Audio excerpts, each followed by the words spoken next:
JPSC prelims के बहुत हल्ला हुआ है।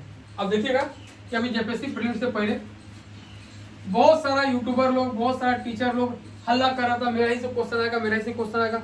अब आप जाइए खंगालिए यूट्यूब में, एक और टीचर आपको बढ़िया से नहीं मिलेगा जो आंसर राइटिंग करवाएगा। देख लीजिए, अभी आपका 14 जेपीएससी का प्रीलिम्स ही खत्म हुआ है और जो है बड़ा बड़ा टीचर लोग अभी लॉन्च कर दिया 15 जेपीएससी का, 15वां जेपीएससी का क्लास लॉन्च कर दिया उन लोग, और 14वां जेपीएससी का प्रीलिम्स ही खत्म हुआ है। यानी उसके पास कंटेंट नहीं है मेंस का। बस समझे क्या बोलना चाह रहे हैं? यदि उसके पास स्टूडेंट होता तो क्या करता, यहाँ फोकस करता, वो बच्चा को यहाँ पढ़ाता हो। अभी क्या कर रहे, ये लॉन्च ना करता कोर्स। अब यहाँ पे दिक्कत यहाँ ये है, जो बच्चा लोग झारखंड का फंसता यहाँ पे ये है कि इसके लिए सोचो, दिमाग लगाओ कि जो टीचर 14 जेपीएससी के लिए हल्ला कर रहा था, चिल्ला रहा था, जिसका 4 लाख 5 लाख सब्सक्राइबर है और जो बड़ा बड़ा टीचर बन रहा है झारखंड का, वो 14 जेपीएससी का प्रीलिम्स खत्म हुआ है और 15 जेपीएससी का कोर्स लॉन्च कर दिया। यानी इसके पास कंटेंट नहीं है मेंस का, या स्टूडेंट नहीं होगा मेंस का उसके पास, तभी ना लॉन्च कर दिया जी। एक टीचर का हालत खराब हो जाएगा बच्चों को पढ़ाने में मेंस का, उसके पास टाइम नहीं बचेगा, इतना कम टाइम में उसको मेंस कवर कराने के लिए। जिस तरह पीटी के लिए चिल्लाता है ना लोग कि ये क्वेश्चन आएगा, ये क्वेश्चन आएगा, कोई टीचर हमको दिखा दीजिए जो मेंस के लिए चिल्ला रहा है। एक टीचर हमको बताइए जो मेंस के लिए चिल्ला रहा है कि भाई ये से करो, वैसे करो, वैसे पढ़ो, वैसे पढ़ो, हम आंसर राइटिंग करवाएंगे, हम आपको पीडीएफ देंगे, हम आपको मेंस का मटेरियल देंगे। कोई दिखा दीजिए टीचर, एक और टीचर ना मिलेगा आपको। और यही सब बच्चा फेल करता है। झारखंड का बच्चा प्रीलिम्स निकाल लेता है लेकिन मेंस में फेल कर जाता है। मेंस में बच्चा लोग आगे आ ही नहीं पाता है, क्योंकि उन लोग को नॉलेज ही नहीं कि आंसर राइटिंग कैसे करना है, हमको नोट्स कैसे बनाना है, कौन कौन वीवीआई सेक्शन है, कौन टीचर ऐसा कर रहा है?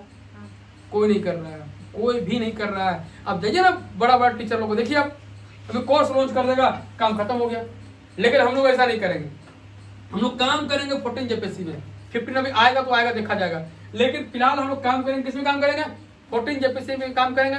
और ये पूरा आंसर राइटिंग जितना वीवीआई क्वेश्चन है, जितना प्रीवियस क्वेश्चन है, सबका आंसर राइटिंग पहले यहाँ करेंगे। जिसका प्रीलिम्स आएगा आएगा, नहीं आएगा अगला बार आएगा। और अगला बार आप प्रीलिम्स ले आते हैं तो क्या उखाड़ दीजिएगा। अब प्रीलिम्स आपका आ भी गया, अब क्या अब जो बच्चा का प्रीलिम्स आ गया वो क्या तूफान मचा देगा प्रीलिम्स निकाल के, क्या कर देगा प्रीलिम्स निकाल के, बताइए ना। मेन गेम यहाँ है मेंस। ये जो रीढ़ का हड्डी है हमारे शरीर का, ये जो काम नहीं करके रखा है वो चले नहीं पाएगा आगे। मेंस प्रीलिम्स तो आ जाएगा, मान लिया प्रीलिम्स आ गया, लेकिन आप मेंस का कंटेंट ही आपके पास नहीं है, मेंस का नोट्स नहीं है आपके पास, आंसर राइटिंग आप नहीं किए हैं। वहां जाके क्या कीजिएगा, एबीसीडी लिख के आइएगा, वहां तो टिक आउट नहीं करना है। ये गलती करते हैं। तो यह काम आप लोग करना है सीधा कहाँ पे, रीढ़ का हड्डी में, मेंस में। अब मेंस का रीढ़ का हड्डी है, पूरा सिलेबस आपको याद होना चाहिए। क्या क्या मेन तो सिलेबस बहुत बड़ा नहीं है, जिससे लोग बोलते हैं ना कि बहुत बड़ा सिलेबस है जेपीएससी का, कौन बोलता है? जो तुमको डराना चाहता है। कोई सिलेबस हार्ड नहीं है, झारखंड के बच्चा के लिए अमृत बाण है झारखंड का सिलेबस। अब सोचो ना कि आप ले लिया, जब सिंपल आपको समझाते हैं, पहला पेपर हिंदी इंग्लिश में क्वालिफाई है, वो सबके लिए इक्वल है, कोई दिमाग नहीं लगाना। पेपर 2 में हिंदी इंग्लिश में आपको नंबर ही नहीं आएगा, जो लैंग्वेज पेपर है, वो जो रीजनल लैंग्वेज लेगा उसको ज्यादा नंबर आएगा। आप कोठा लेके देखिए, कोठा आपको कुछ भी नहीं आता है ना, और आप लिख दीजिएगा ना तो आपको 90 से 100 नंबर आ जाएगा। पढ़ लीजिएगा ना तो 120 प्लस ले जाइएगा। अब समझिए, जितना सारा आप देख रहे हैं, हिस्ट्री देखिए, ज्योग्राफी देखिए, पॉलिटी देखिए, पीए देखिए, आपका इकोनॉमिक्स देखिए, साइंस एंड टेक देखिए, सब में झारखंड के लिए अलग से सेक्शन दिया गया है। यानी आप और लोग के कंपेयर में झारखंड का बच्चा आगे है। आपको साइंस एंड टेक में झारखंड पढ़ना ही है, इकोनॉमिक्स में झारखंड पढ़ना ही है। तो जब झारखंड को पढ़ना ही पढ़ना है तो मेरे लिए बढ़िया है ना भाई। बाहर के बच्चे से हम क्या कंपेयर करना है कि वो देगा कि नहीं देगा, उसका होगा कि नहीं होगा, हमको लेना है। तो मेरा रीजनल लैंग्वेज और झारखंड का पोर्शन ये आपका देखिएगा मिला के तो 250-300 नंबर हो जाएगा। यानी 250-300 नंबर और बच्चा के लिए बहुत मायने रखता है। लेकिन मेरे लिए तो बढ़िया है ना, मेरे लिए बढ़िया है। तो सिलेबस बहुत बड़ा नहीं है। आप जितना ग्रुप डी में भी पढ़ते हैं ना, जीएस जितना ऑब्जेक्टिव मारते हैं उतना जेपीएससी मेंस में भी है। लेकिन जेपीएससी मेंस में क्या है, आपको लिखना है, और ग्रुप डी में क्या है, आपको टिक आउट करना है।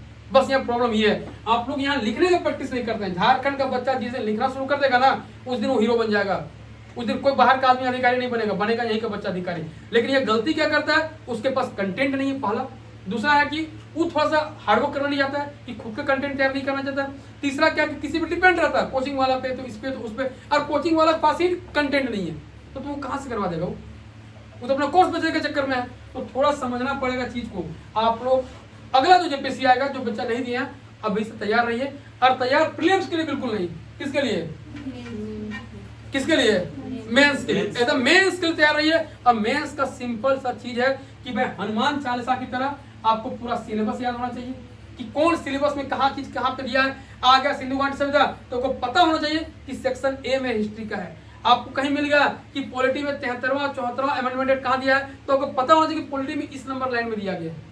आपको जो कंज्यूमर जो प्रोटेक्शन एक्ट है वो कहाँ पे है, तो पीए में है। पीए में कहाँ पे है, तो आपको याद होना चाहिए। तब आप जानिएगा कि आपका मेंस का तैयारी आप जो 50-60% कर लिया, अब फिर आप आंसर राइटिंग खुद से कीजिए। क्या है दिमाग लगाना, वहाँ कौन आपको काम देगा आंसर राइटिंग के समय, आपको खुद लिखना है ना जी, तो खुद लिखिए ना यहाँ से। तो ये दिमाग लगा लीजिएगा, आपको काम क्या करना है, आंसर राइटिंग। एक क्वेश्चन डेली एक क्वेश्चन, और हम आपको डेली एक क्वेश्चन देंगे।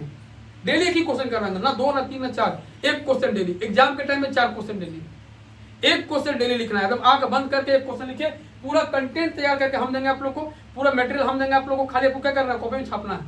छाप तो लीजिएगा ना, कॉपी में छापिए और उसको बार बार रिवीजन मारिए, तब मजा आएगा।